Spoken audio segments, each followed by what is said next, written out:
온 유대와 갈릴리와 사마리아 교회가 평안하여 든든히 서갔다. 온 유대는 이스라엘 전체를 말하는 겁니다. 그리고 갈릴리는 온 유대의 북쪽 끝 변방, 예수님께서 자라셨던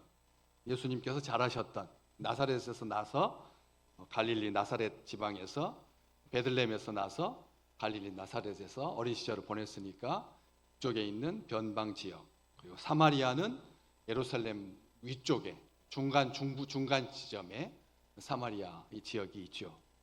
그런데 그 지역에 교회가 이렇게 있었다는 겁니다. 온 유대와 사마리아와 땅끝까지 이르러 내 증인이 되리라. 성령이 너희에게 임하시면 너희가 권능을 받고 온 유대와 사마리아와 땅끝까지 이르러서 내 증인이 되리라. 우리 주님께서 승천하시면서 제자들에게, 교회에게 말씀해 주셨죠. 그 약속이 성취된 것. 약속이 성취되었습니다. 어떻게? 예루살렘 교회가 몽탕 망해가지고 스데반이 핍박을 당하고 교회가 싹 사방에 흩어져가지고, 그래서 본의 아니게 교회가 흩어졌는데 그 지역에 있는 교회가 오늘 말씀해 보면 평안하여 든든하게 서갔다. 우리 생각에는 조금 더 좋게 말하면 한국에 있는 교회가 다 평안하여 든든히 서갔다. 이렇게 말하면 좋을 텐데, 한국에 있는 교회와 북한에 있는 교회와 제주도에 있는 교회가 다 평안하여 든든하게 서갔다. 이런 표현입니다. 다시 말하면 어떤 느낌이 드세요? 그냥 한국 교회가 잘 됐다라고 하는 말과 북쪽에 있는 교회도 잘 되고, 강원도에 있는 교회도 잘 되고, 제주도에 있는 교회도 잘 되고, 해외에 있는 교회도 잘 됐다. 어떤 느낌이 들어요? 훨씬 더 풍성해지죠. 풍성해진다는 겁니다. 주님은 이 세상에 존재하는 모든 교회가 평안하여 든든하게 서기를 원하십니다. 한국교회 많이 힘들었습니다. 그렇죠? 한국교회, 고향교회 소식 들어보고 또 뉴스에서 방송되는 교회들 보면 왜 이렇게 많이 싸울까? 교단이 도대체 이 지구상에 있는 모든 예수 믿는 교단을 다 합친 것보다 한국에 있는 교단이 더 많으니까. 한국에 있는 교단이 더 많으니까. 세상에서는, 영국에서는 카톨릭에서 성공회로 딱 하나인데, 우리나라는 도대체 예수 믿는 교단이 왜 이렇게 많을까? 감리교, 성결교, 루터교, 장로교, 별 교단이 많고, 그걸 다 해보니까 100개가 넘어가서 도대체 이렇게 갈갈이 다 나눠져 있으니까 하나님께서 무슨 영광을 받겠으며, 교회마다 이쪽 교회에서 이쪽 교회로 가고, 이쪽에서 상처받으면 저쪽 교회로 가고, 저쪽에서 맞으면 이쪽 교회로 도망가고 하면서 그냥 교인들끼리 이렇게 수평 이동만 해가지고, 다음 세대는 이제 4% 미만으로 3% 미만으로 예수 믿는 사람들이 점점 적어지고, 사회는 수축되고 교회도 수축되고, 이게 어떤 교회 하나 정말 하나님 앞에 정말 평안하고 든든히 서가는 교회가 있을까? 그런 싶은데, 우리 주님의 마음이 모든 교회마다 평안하여 든든히 서가는 것이 주님의 뜻이라는 것이죠. 우리 교회만 잘 되고 우리 교회만 성장하고, 마치 주변에 있는 모든 것을 빨아들이는 블랙홀처럼 그런 교회를 주님께서 원하시는 것이 아니라, 상가 2층에 있는 교회, 자기 건물을 갖지 못한 채 올 여름에 그 많은 비가 지붕에서 뚝뚝 새가지고 양동이에다가 물을 받아야 하는, 치워야 하는, 곰팡이 쓸어가지고 곰팡이 냄새 나고, 밑에는 당구장 있고, 밑에서 계단에서 담배 피워가지고 그 냄새가 고스란히 교회로 올라오는 그런 작은 교회도 평안하여 든든하게 서가는 것이 주님의 뜻이라는 거예요. 우리 동네에 가보니까 이쪽 동네 이 불광청 사이에 두고 맛집 골목이 생겼더라고요. 맛집 골목이 생겼는데 그 입구에다가 기둥을 아주 높이 한 3m쯤 세운 다음에 그 위에다가 포도, 이렇게 막걸리를 따는 막걸리병에서 막걸리가 이렇게 콸콸콸 쏟아지는 그 조형물을 딱 세워가지고, 요 동네가 우리 동네에서 맛집들이 모여 있는 데입니다. 많은 동네마다, 모래내 시장에도 가보면 여기가 맛집 골목입니다.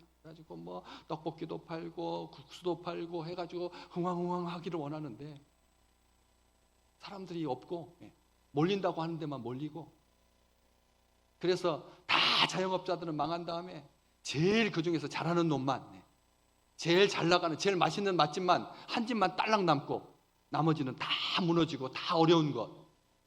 이게 주님의 뜻이 아니다라는 것이죠.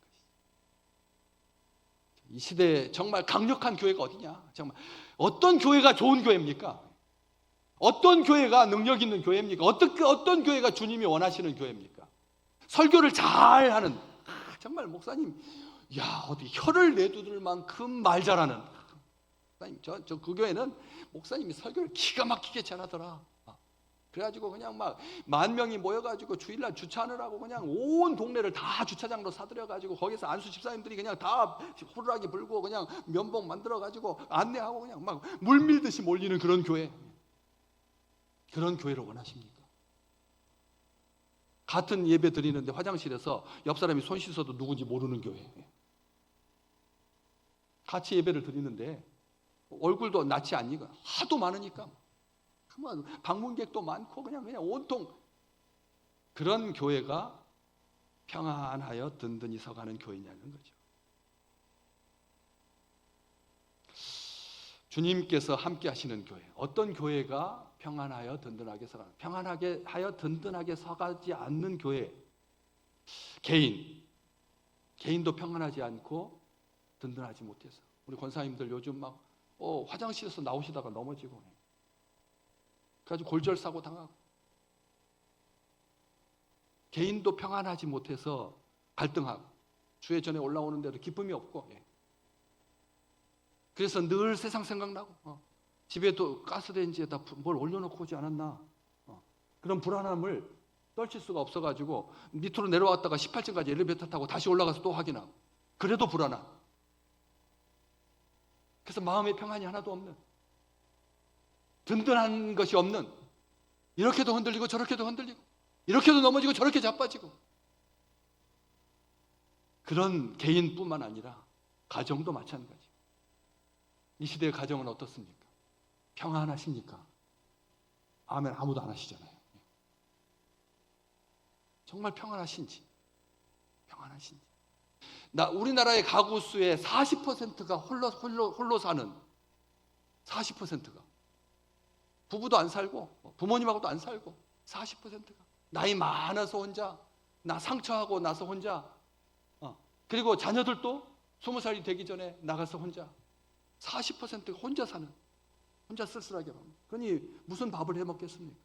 어제 먹었던 그 된장국에다가 파 썰어 넣어가지고 그다음에 간 좀 더 해가지고 물 타서 데펴가지고 밥 넣어가지고 땡땡 온 거 뜯어가지고 거기다 집어 넣어가지고 렌지에다가 데펴서 그렇게 먹는 음식, 무슨 평안이 있겠으며 무슨 즐거움이 있겠느냐. 국가도 마찬가지. 나라가 평안해야 할 텐데,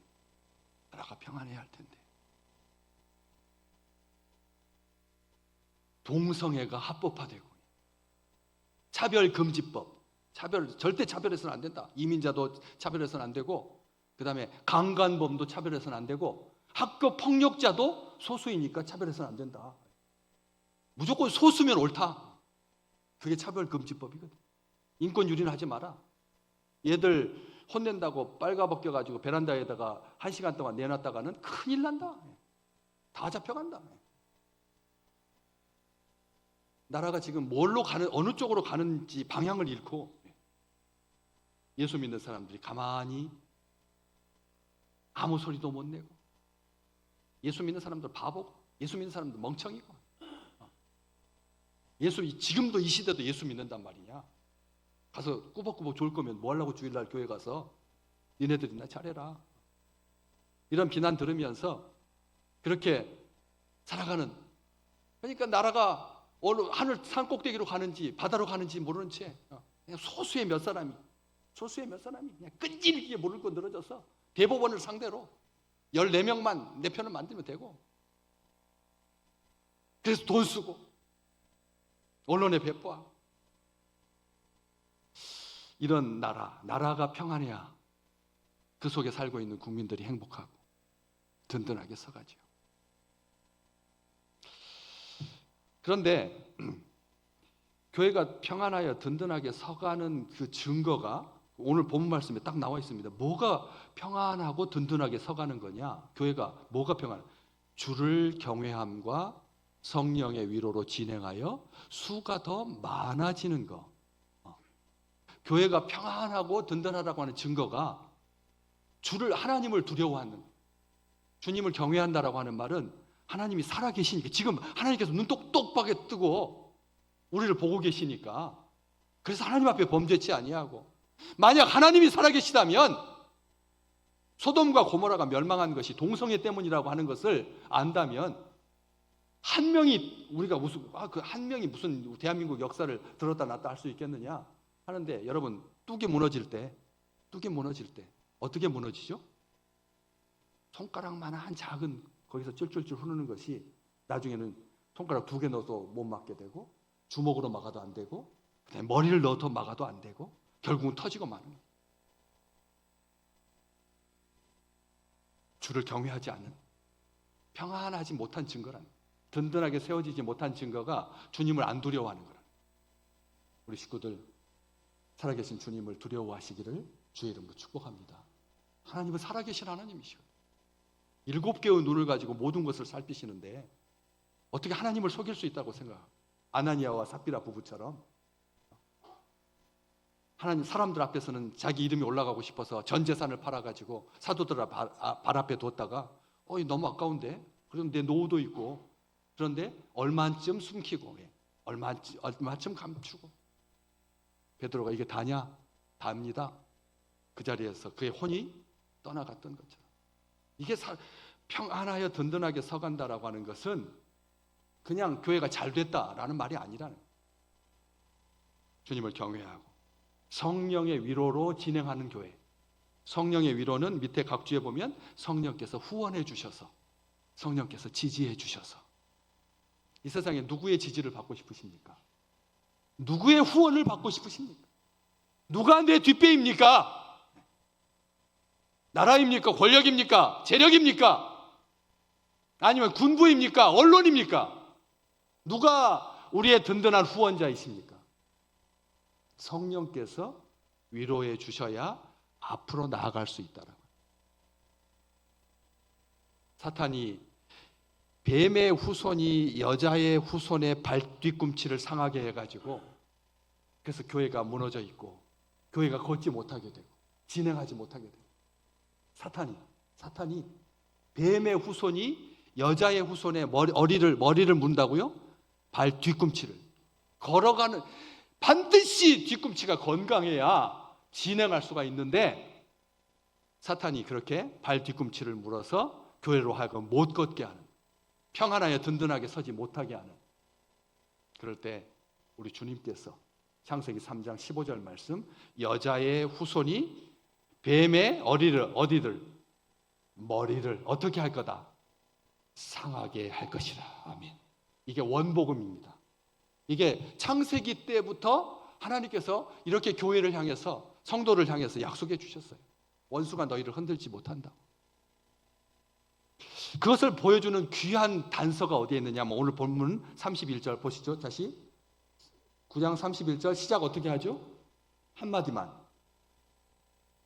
그리하여라고 하는 이 접속사는 앞쪽에 어떤 원인이 긍정적인 원인이든지 부정적인 원인이든지, 그리하여 교회가 평안하여 든든하게 서갔다. 그러면 앞에가 긍정적인 원인일까요? 부정적인 원인일까요? 긍정적이어야죠. 예, 그렇죠. 교회가 평안하고 든든하게 서려고 하면 앞쪽 내용이 어떻게 해야 된다고요? 긍정적이어야 돼요. 그런데 한번 보세요. 긍정적인가? 앞에 한번 쭉 보세요. 우리 31절 앞쪽에 보시면 하나도 안 긍정적이에요. 하나도 안 긍정적이다니까요. 외적으로 볼 때 스데반이 복음을 전하다가 끔찍한 죽임을 당하고 교회는 사방으로 흩어지고 예루살렘에는 사도들밖에 남지 않았는데, 8장 1절로 이게 그리하여를 시작하게 하는 원인, 앞에 긍정적인 내용이 있나? 8장부터 이제 쭉 8장 1절로 한번 가볼까요? 8장 1절 앞에 자막 있습니다. 같이 읽어볼까요? 8장 1절. 그날에 예루살렘에 있는 교회에 뭐가 있어서? 큰 박해가 있어서 사도 외에는 다 유대와 사마리아 모든 땅으로 어떻게 됐다고요? 흩어졌는데요. 아니 이게 긍정적인 거예요? 예수님의 제자들만 딱 남고 하루에 3,000명씩 예수 믿은 세례받은 자가 하루에 3,000명이면 그 교인 숫자가 얼마라는 거예요? 우리가 1년 세례하는 거 보면 저기 부활절하고 성탄절에 우리가 세례 받을 때 몇 명씩 받아요? 한 1,000명씩 받나요? 우리 교회? 아니잖아요. 그 교인 수에 봤을 때 세례 받은 사람은 작잖아요. 그런데 예루살렘 교회는 하루에 세례 받는 자가 3,000명이나 더 했는데 3,000명이었는데 3,000명. 그러면 교인 숫자가 얼마나 많다는 거예요? 어마어마하게 많다는 거잖아요. 그런데 다 흩어지고 사도밖에 안 남았는데 우리 교인들 다 흩어지고 목사님들만 남고 장로님들만 남고 이런 식인데 뭐가 평안하여 든든히 서간다는 말입니까? 사울조차 오늘 앞쪽 9장에 이제 우리 본문 말씀 앞쪽에 보면 예수 믿는 사람들 죽이려고 막 혈안이 되어가지고 막 살기 등등 해가지고 그냥 예수 믿는 사람 다 죽이겠다고 스데반 죽어갈 때 그 옷을 다 맡아두고 저 봐라 예수 이단 저 괴수 우리 유대교를 대항하는 우리를 부끄럽게 만드는 멸절시키겠다. 잔멸할세. 성경에 보면 잔멸 하나도 남기지 아니하고 다 멸해서 그냥 싹 쓸어버리겠다.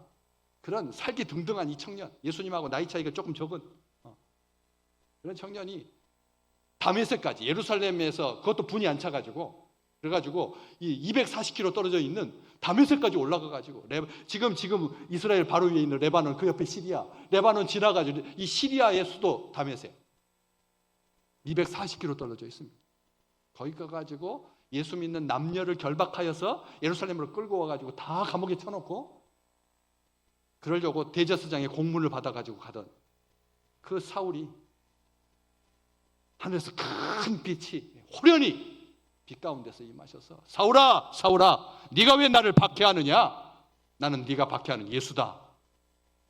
예수님을 만나 갑자기 돌변해가지고 이제는 유대교의 대변자가 아니라 예수교, 이단, 괴수 그 교주가 죽었는데 십자가 처형당했는데 갑자기 어느 날 돌변해가지고 와가지고 예수는 그리스도라고 막 증언하니까 예수를 막 예수 그 사울을 죽이려고 9장 23절 볼까요? 오늘 31절이신데 23절 읽어주실래요? 먼저 보신 분이 크게 여러 날이 지나매 유대인들이 뭐 하기로 사울 죽이기를 공모하고 그냥 어떤 한 사람이 사울을 죽이려고 단도를 품고 있다가 지나갈 때 탁 칼질하는 게 아니라 아예 공적으로 모의를 했다는 거예요.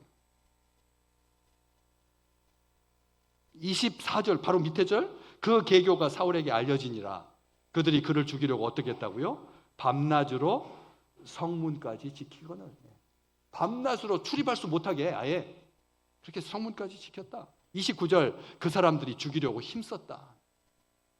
그런 상황인데 그렇다면 앞에가 부정적이잖아요. 그러니까 오늘 31절 접속사는 뭐 해야 돼요? 부정적이니까 그러나 해야 하잖아요. 그러나 앞에가 긍정이라면 그리하여가 맞지만 앞에가 부정적이라면 교회가 지금 핍박을 당하고 있는데 그리하여 교회가 평안해졌다 말이 안 되니까 앞에가 부정적이라면 뒤에 접속사는 그러나 그럼에도 불구하고 이렇게 역접이 되어야 된다. 역접. 그런데 순접으로 되어 있다는 거죠. 왜 그랬을까요? 왜 그랬을까요? 유대인들이 보기에 교회는 교주가 십자가에서 처형을 비참하게 당한 그런 오합지졸에 불과하고 이단 사설에 불과했습니다. 평안하여 든든하게 서가기는커녕 유태롭기 짝이 없었죠. 유대인들은 교회가 금방 무너질 것, 없어질 것이라고 생각했습니다. 그렇죠?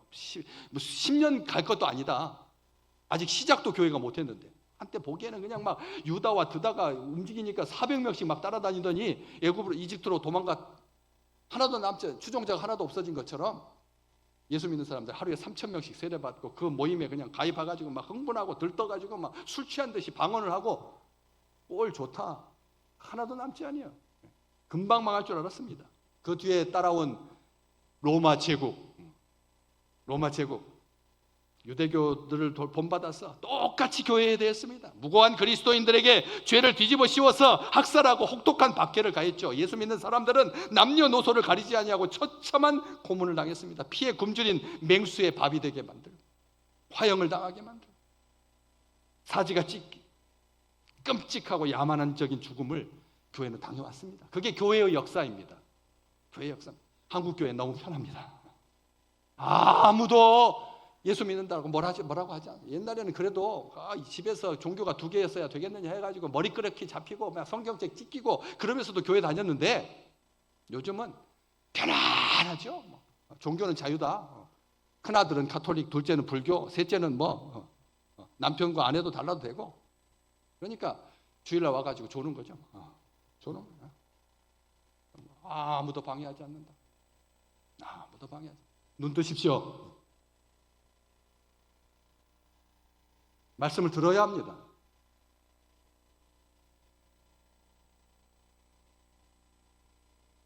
시신은 방치되고 불에 태워져서 강에 던져졌습니다. 예수 믿다가 로마의 눈을 피해서 지하 무덤으로 숨어들었어요. 여러분, 지하실 가는 것도 지금 얼마나 더러워요. 그렇잖아요. 뭐 깨끗한 지하도 있겠지만 미국 영화에 나오는 지하는 아버지 연장통 해가지고 거기서 이상 또 만들고 컴퓨터도 만들어가지고 그런 놀라운 씨앗의 창고지만 한국의 지하는 습기 있고 쥐 다니고 바퀴벌레 다니고 곰팡이 냄새 나고 찌릉내 나고. 그런데 무덤인데 무덤 시체가 썩어가는 그 무덤에서 사는 거예요. 한 대가 사는 것이 아니라 2대, 3대, 3대, 5대, 10대, 300년 동안 300년 동안. 로마가 기독교를 공인하기 전까지 교회는 300년 동안 지하 무덤에서 살았다니까요. 무덤에서 시체들과 함께. 그런데 그렇게 불쌍하게 쫓겨 들어갔으면 주변에 있는 사람들이 그래도 좀 우호적이어야 될 텐데 무슨 거짓 소문을 퍼뜨렸냐면 그리스도인들은 자식을 잡아먹고 근친상간하는 집단이다. 자식 잡아먹고 근친상간한다. 거짓 소문을 퍼뜨려가지고 예수쟁이들은 기회 있을 때마다 사회가 무슨 난리가 나거나 아니면 기근이 들거나 전쟁이 나면 예수쟁이들 때문이라는 거예요. 사람들은 그리스도인들을 거칠게 다뤘습니다. 상식과 풍자로 기독교를 비꼬고 성경에 대한 독서를 서슴지 않는 자도 있었습니다. 친근했던 이웃들조차 예수쟁이라면 잔인하고 사납게 돌변했습니다. 그런데 주의 백성들은 낙심하지 않았습니다. 아멘. 낙심하지 않았어요.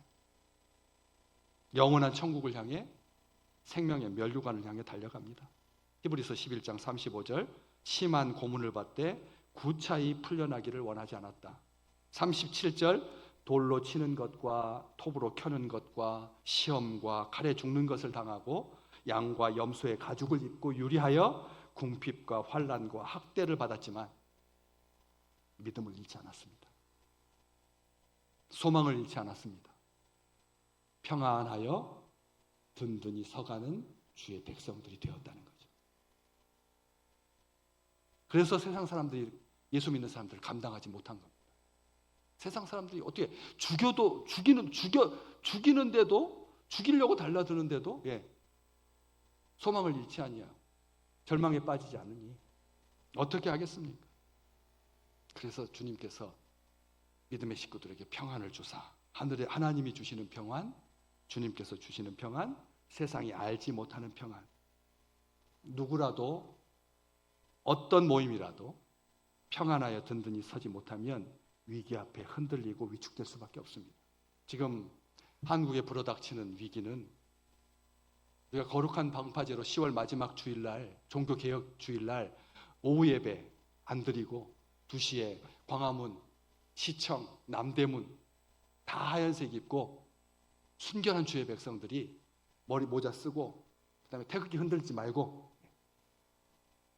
그다음에 자기 생수 챙기고 왜냐하면 2시부터 5시까지 예배 드리니까 온 한국에 있는 모든 교회가 그래서 예배 드리니까 깔판 준비하고 그리고 나중에 끝나간 때 쓰레기 하나 남기지 않도록 비닐봉투 딱 챙겨서 그래서 우리 교회에서 점심 먹고 각자 팀들 이루어가지고 제가 리더들을 딱 24명 앞에서 쓸 테니까 필요해서 10명 넘지 않게 자기가 원하는 데 모여서 다 같이 모이지 말고 편안하게 가서 5,000명의 찬양대와 함께 하나님께서 이 나라를 거룩하게 하시지 않으면 이제는 없습니다. 이제 우리 생애의 마지막입니다. 마지막. 저는 강대상에서 한 번 다시는 이렇게 뭐 어떤 대집회, 연합 예배, 큰 기도회, 모든 한국에 있는 기독교 교단이 다 적극 참여하기로 총회에서 다 결의했습니다. 그래서 우리 갑니다. 갈 것입니다. 그래서 이 나라를 하나님께서 거룩하게 하시라. 이 땅을 고쳐달라. 간절히 부르짖고. 지금 벌써 신문에서는 근래 70년대 여의도에서 100만 명 모였을 때 이후로 200만 명의 그리스도인들이 지금 모인다고 하니까 지금 바짝 긴장해가지고, 그래서 계속 신문에서 떠들어댑니다. 주변에 있는 상권들이 소음 때문에, 이 데모 때문에 도대체 이 광장으로서의 기능을 상실했다고 벌써부터 밑밥을 치면서 너희들 모이지 말라는 거죠. 너희 모일 필요 없다. 예수쟁이들은 니네들이나 잘해라 하면서 이렇게 아주 야박한 시선을 가지고 매몰차게 벌써부터 모여서는 안 된다. 그럴 때 오늘 친구가 내일의 친구가 되려는 법이 없고, 자칫하다가는 치열한 경쟁 가운데서 도태되고 밀려나고 흔적도 없이 사라지는 이 거친 경랑 속에서 교회가 가야 할 길이 뭐냐라고 하는 것이죠.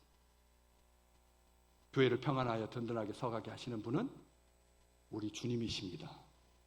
우리 주님이 교회를 평안하여 든든하게 왜? 자기 교회를 위해서 자기 몸을 내어주신 분이신데, 교회를 위해서 자기 몸을 내어주신 거예요. 그래서 평안하여 든든한 교회는 깨어있는 교회입니다. 깨어있는 교회, 살아있는 교회, 힘있게 역사하는 교회, 믿음 위에 굳게 서서 흔들리지 않는 교회, 핍박을 조금도 두려워하지 않는 교회. 여러분, 뭐가 무섭습니까? 뭐가 무서워요? 뭐가 두렵습니까? 비천한 여종 앞에서 바람처럼 흔들리던 예수님의 수제자 베드로가 우리 주님께서 영을 보내주시니까 어떻게 변화됐습니까?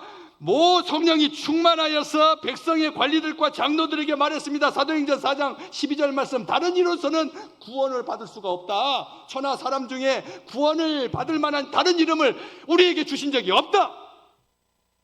그렇게 선언했잖아요. 그렇게 요동치던 베드로가 일렁이는 파도에서 예수님, 저도 물 위로 걷게 해주십시오.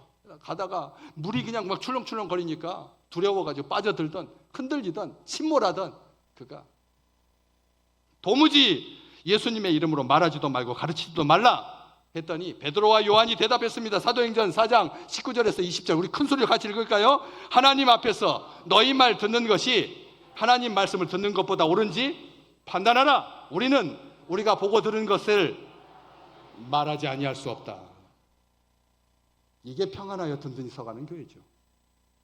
베드로와 사도들이 대답합니다. 사도행전 5장 29절에서 31절, 사람보다 하나님께 순종하는 것이 마땅하니라.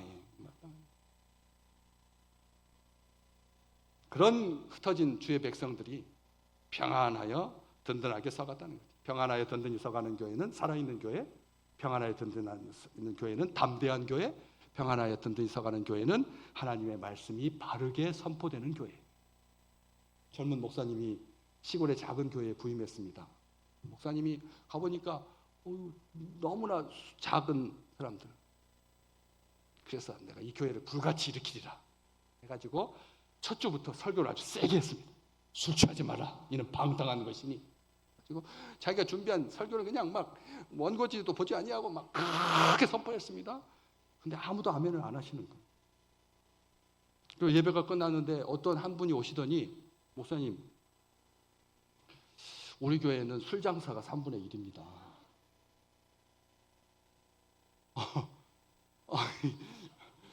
그렇게 설교하시면 안 되죠. 그러시는 거예요. 그래서 목사님이 상처받았어요.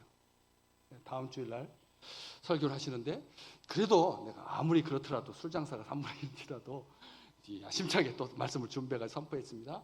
담배 피우지 마라. 담배 피우지 마라. 중독적인 물질에 사로잡혀서는 안 된다.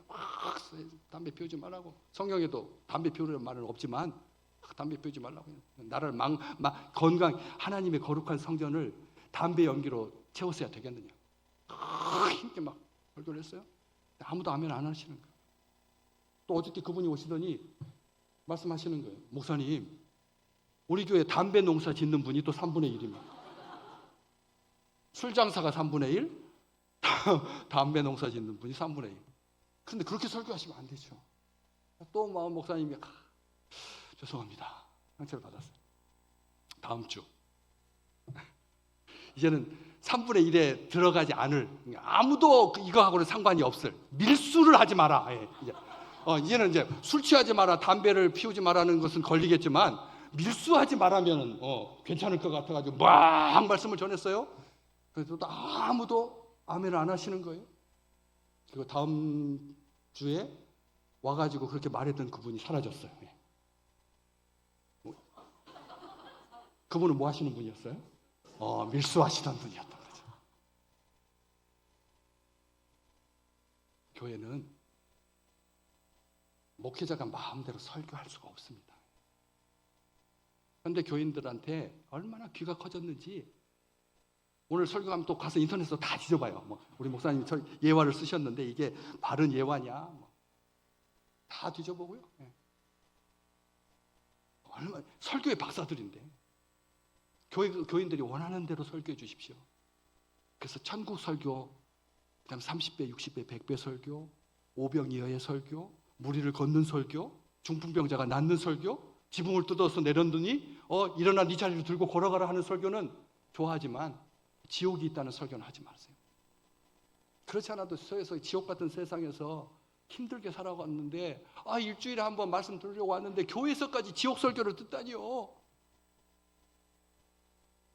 그래서 하나님의 말씀을 바르게 선포할 수가 없답니다. 성경 말씀 한번 보십시오. 잘해라 잘해라 잘해라 복 받는다는 신명기 28장 거기에 보시면 이래서는 망한다, 이래서는 망한다, 이래서는 죽는다가 더 훨씬 많습니다. 성경 선지자들은 하나님께서 가서 전해라. 동성애를 합법화하면 나라가 망한다. 하나님이 가만히 두시지 않는다. 동물하고 나쁜 짓 하지 마라. 이웃의 아내를 탐하지 마라. 성경은 하지 마라. 그럼 심판받는다. 큰일 난다. 하나님이 거룩하시니 너희도 거룩해라. 그렇게 말씀하시잖아요. 평안하에 든든히 서가는 교회는 어떤 교회라고요? 말씀이 바르게 선포되는 그래서 말씀에 순종하면서 사는 평안하에 든든하게 서가는 교회는 그래서 서로 격려하고 위로합니다. 서로 격려하고 위로하는 거예요. 그렇잖아요. 이 세상에서 우리가 얼마나 힘들게 살아왔는데 주일날 와가지고 반찬이 짜니 더 맵니 그러지 말라는 거죠. 반찬 투정하지 마시오. 하지 말아요. 그건 나쁜 짓이에요. 그냥 짜면 짠 대로 먹으면 되는 거지. 짜면 물 타서 먹으면 되잖아요. 싱거우면 간장 쳐서 먹고 그러면 되지. 오늘 좀 짜나 보다, 오늘 좀 싱거운가 보다 하면 될 것을. 그래도 꼭 한마디 해가지고 정성껏 준비하고 남편과 함께 장 봐가지고 권사회장이 그렇게 준비하면 우리가 먹는 거 말하는 것은 쉽지만 그러지 마시라. 음식 남기지 마세요. 음식 그 준비하신 분들이 그 실족하는 거잖아요. 하나도 남기지 않고 먹어야죠. 우리가 언제부터 그렇게 잘 먹었다고? 어렸을 때 그 밥에다가 김 하나 놔가지고 간장 찍어서 먹었던 그런 삶이었는데, 그런데 우리가 그냥 너무 배불러가지고 음식 남기는 음식 쓰레기 얼마나 많아요. 다 잘하시는데 그래서 사랑과 행복이 샘솟는 교회, 한마음 한뜻이 되어서 간절히 뜨겁게 기도하는 교회, 성령으로 충만한 교회, 평안하여 든든하게 서가는 교회는 그래서 하나님을 사랑하고 이웃을 사랑하고 날마다 마음을 같이하여 성전에 모이기를 힘쓰고 떡을 떼며 기쁨과 순전한 마음으로 음식을 먹고, 음식 먹을 때 혼자 그냥 하지 마시고 같이 손잡고 기도하세요. 손잡고 음식 먹을 때 테이블을 두고 음식을 놔두고 손을 딱 잡고 그렇게 기도하세요. 간절하게 하나님 앞에 친하게. 하나님 이렇게 잘 사는 나라 되게 해주셔서 감사하다. 그렇잖아요. 감사하다. 기도하세요. 아굴라하고 브리스길라 부부, 바울하고 천막 짓는 직업이 같았던 그 부부가 예수 믿고 그래서 너무나 행복해가지고 자기 저녁 식사에 로마의 친구를 초청했어요. 소설입니다. 소설 초청했어요. 그래서 같이 저녁 식사를 하는데 기도를 하나님 앞에 너무나 편안하게 친구처럼 막 기도하는 거예요. 기도하고 감사하다고 하고 서로 격려하고 축복하고 그렇게 식사하는 것을 보고 그가 말합니다. 로마 신전에서 익히 봐왔던 점잖은 의식이나 이국풍의 신비주의가 없었다. 그 식탁이, 저녁 식사가 모든 것이 단순하고 실제적이었다. 아멘. 하나님 앞에 이게 든든하여 평안하여 든든하게 서가는 교회는 식사 시간에도 벌써 보인다. 밥 먹을 때 전투적으로 막 먹는 게 아니라 그래서 주께서 믿는 자의 수를 더하시는 교회. 교회가 부흥하고 성장하는 것은 주님의 뜻입니다. 사도행전 2장 47절 하나님을 찬미하며 또 온 백성에게 칭송을 받으니 주의 백성들이 주께서 구원받는 사람을 날마다 더하게 하시니라. 새가족이 1년 내내 등록했는데도 처음 예수 믿은 사람은 딱 2명. 그게 현실이거든요. 다 다른 교회에서 신앙생활을 하시다가 우리 교회에 옮겨오신 분인데 딱 2명이 우리 지금 설교 듣고 계세요. 생애 처음으로 예수 안 믿다가 예수 믿은. 그런데 평안하게 든든하게 서가는 교회는 주께서 구원받는 사람을 날마다 더하게 하시니라. 사도행전 11장 21절 주의 손이 그들과 함께 하심에 수많은 사람들이 믿고 주께 돌아오더라. 우리 귀한 평안하여 든든히 서가는 주를 경외함과 성령의 후원으로 위로로 진행하여 수가 더 많아지는 이 나라의 교회, 우리 가정, 우리 개인 되시기를 주의 이름으로 축복합니다.